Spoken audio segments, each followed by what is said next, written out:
హరి ఓం.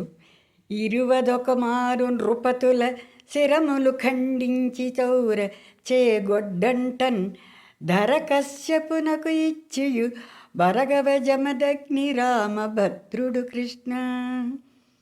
హే పరమాత్మ, హరే శ్రీకృష్ణ. రామభద్ర, ఇక్కడ రామభద్రుడు అంటే జమదగ్ని కుమారుడు పరశురాముణ్ణి రామభద్ర అని కూడా ఇక్కడ సంబోధన చేస్తూ ఆ మహానుభావుడి తాలూకా అవతారం తాలూకా విశిష్టతని మనం ఇక్కడ చెప్పుకోబోతున్నాం.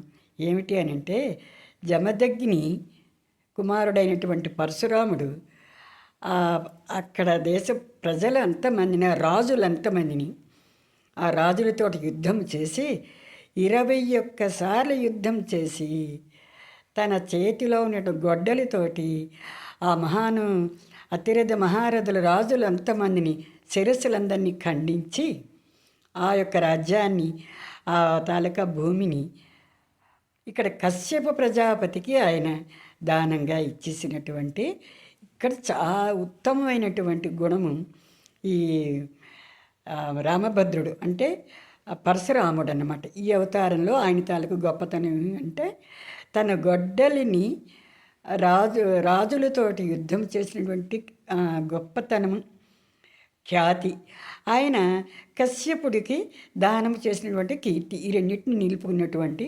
మహానుభావుడు. ఇది చాలా విశిష్టంగా చెప్పుకోవచ్చును. చాలా ముఖ్యమైనటువంటి ఘట్టం ఇది.